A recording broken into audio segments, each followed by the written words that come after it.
Welcome back, ladies and gentlemen, to another episode of the Fantasy Birds. Today, we are going over 5 must-avoid players in 2022 fantasy basketball, guys that we are not drafting at their current ADP.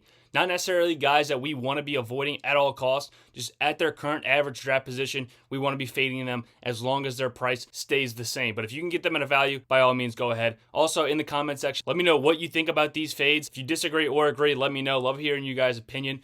But let's not waste your time. Let's get into our 5 must-avoid players in 2022 fantasy basketball. The first guy on today's list is going to be DeMar Derozan, the small forward for the Chicago Bulls. I love what DeRozan did last season, averaging career highs, 28 points, 5 rebounds, and right around 5 assists a game.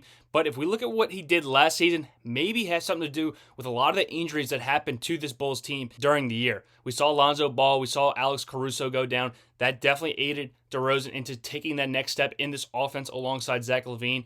Some of those guys are coming back. Caruso looks to be healthy this season. Lonzo's still coming back with that injury. But I like what they're doing in the backcourt with young point guard Ayo Dosunmu from Illinois. I love what he's able to bring from the backcourt position. And they bring in Goran Dragic. Yes, a veteran point guard, but some guy that we know can control an offense. We've seen him do it in the playoffs, as a matter of fact, the past couple of seasons. So DeRozan did average 28 points a game last year. His career numbers are around 22 to 23 points a game. So I can't expect a 32-year-old player to have a career high at the tail end of his career and for those numbers to be consistent for him and predictive going forward. I don't want to be paying for production we saw last year for something this upcoming season. Drafting him at the end of the second round, early third round, you're really paying for the production that he accumulated in 2021 and not something that we can foreshadow coming up this year. He's still going to be a great player in fantasy. Just at the end of the second round, I'm not willing to pay this price for DeRozan, given the fact that there's going to be a lot more players in that Chicago rotation with guys like Ayo, Kobe White, Goran Dragic, and of course Zach LaVine handling the ball. So at the end of the second round, DeRozan's a guy I want to be fading. A guy I was considering putting on this list is Nikola Vucevic, DeRozan's teammate actually.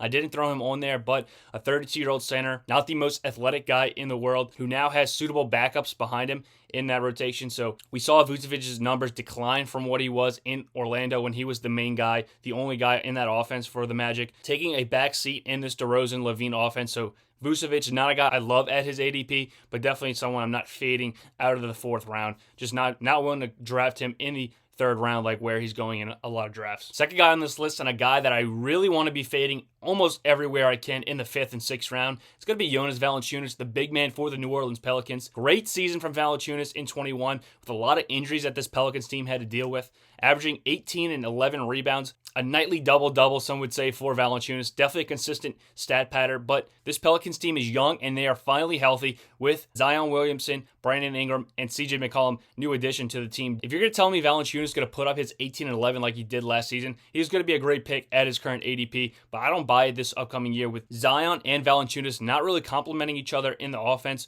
2 low-post players who need space to operate, and Valanciunas was thrusted into this huge role on the offensive end for the Pelicans with guys like Brandon Ingram and Zion missing time. So he had to be that low-post offense, creating shots for himself and for others, and that's not what we expect this upcoming year. Let's not forget what Zion was able to do when healthy a couple years back, nearly 26, 27 points, so he's going to be the main guy on this team. The centers and power forwards behind Jonas definitely complement Zion's game a lot more than Valanciunas does while they're on the court together. And Larry Nance and even Hernan Gomez, very valuable backup big. I think these guys are going to cut into Valanciunas' minutes. Last year, he was getting around 30 minutes a game, but I seriously think he is not a great fit for this team and what they're trying to do in the future. I think he's going to be a casualty in this rotation. He's got to get down to 24, 25 minutes as the season progresses, and these guys get more chemistry with each other, these young guys, and Larry Nance just getting that extension done with the team. So I like these guys more in this offense than Valanciunas. His numbers are going to significantly decline from last year. He's going to be more around a 15 and 8 kind of guy and not that 18 and 11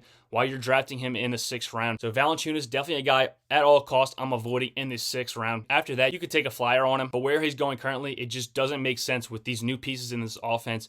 CJ McCollum, Brandon Ingram, and Zion.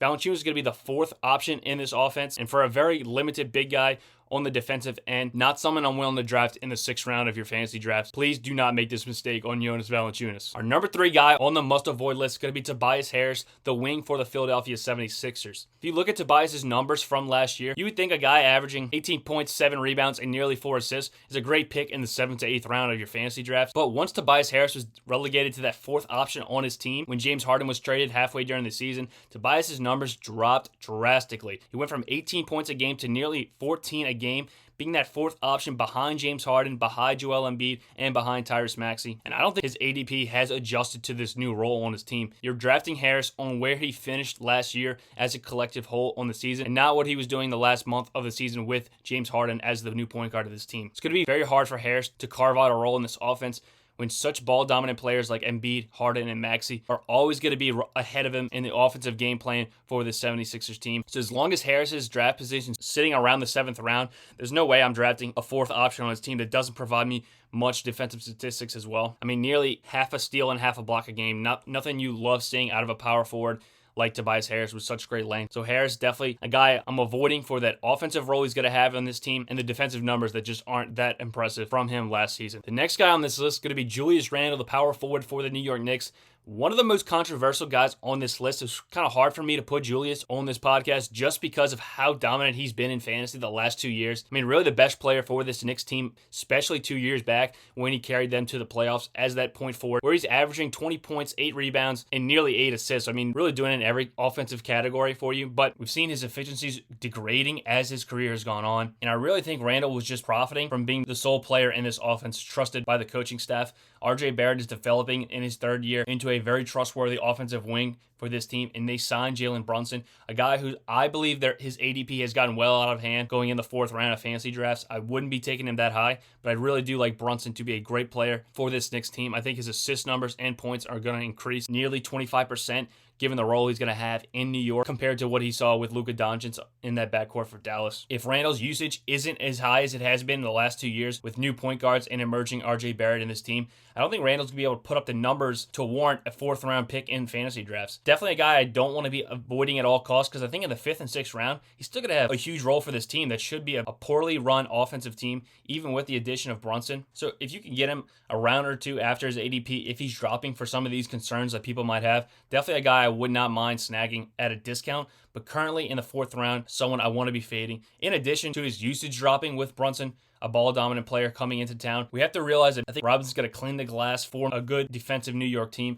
so that might limit Randle's upside, especially in points leagues, where you're really relying on those rebounds from Randle to warrant this 4th round selection. The last guy on our list is going to be a controversial one again, just because he's such a fan favorite. I mean, I love Bobby Portis, power forward for the Bucks, very active player, easy guy to root for on the court. I think we have to be tampering our expectations for him this season, considering the fact that a lot of Bobby Portis' minutes and numbers were a direct correlation to Brook Lopez missing almost the entire 2021 season. The Bucks are still going to favor Lopez as a stretch 5 big that can clear the paint for Giannis to do a lot of that work down low. With Lopez projected 25 minutes in this offense this upcoming year, I really do think that Bobby Portis is going to take a direct hit from this Lopez return. I still think he's going to be a viable asset in fantasy. Like I said, this is all based on his average draft position, but at where he's currently going in draft, that's just why I don't want to be drafting a guy who's going to average right around 12, 13 points and 8 to 7 rebounds. His numbers are going to decrease this year with Brook Lopez. So that's the main reason for him being on this list. But still going to be a great player, a good role player. And if you can get him late in drafts below his average draft position, definitely a guy I would be taking a flyer on. But currently where he's going in draft, it's way too high. It's not accounting for that Brook Lopez concern. And that's the main reason I'm going to put him on this list. I do have some honorable mentions of guys that I did want to put on this list. So let me know what you think of those picks. I have Donovan Mitchell and Darius Garland. I think those guys are going way too early in drafts at the end of the 2nd round and the 3rd round for Mitchell and Garland respectively. I think these guys are definitely going to feed off each other's production, limiting their upside for each. Garland, a 10 assist guy. We did see Mitchell work very well with Mike Conley, but Mike Conley and Darius Garland at this stage in their careers are not the exact same player. We think Garland's going to command a much more ball-dominant role in this Cleveland offense than Conley did for Mitchell last season, so I'm not expecting Mitchell to have as great of a season volume-wise for the Cavaliers. I do believe his efficiency would increase given the fact he's going to have much better looks at the rim. So if efficiency is something in your leagues that you want to be focusing on, definitely something to consider with Mitchell this season. But just a straight points league, Mitchell and Garland are guys I want to be fading at their current ADPs in the 2nd and 3rd round, just because they're going to have to carry the production they had last season into this upcoming year to provide value for where you're taking them in drafts. And I don't see that happening. Given the fact that they're playing alongside each other, it's just going to limit their upside combined. But those are our 5 must-avoid players in fantasy basketball 2022. We started with DeMar Derozan and Vucevic in the early portion of the draft. Then we went Jonas Valanciunas and Tobias Harris in the 5th to 7th rounds. Also added in Julius Randle just because of that Jalen Brunson concern, who I think is also a candidate to be faded at his current ADP, but I still do like his production this upcoming year. I think the ADP just gotten way out of hand. And the last guy is Bobby Portis, given the fact that we like Brook Lopez to get 20 to 25 minutes back in this rotation, which of course is going to limit what Bobby Portis is able to do. But those are our 5 must-avoid players in fantasy basketball. Let me know what you guys think of these players. If you disagree or agree, let me know. We thank you guys for watching. We'll see you guys next week with another episode of the Fantasy Birds.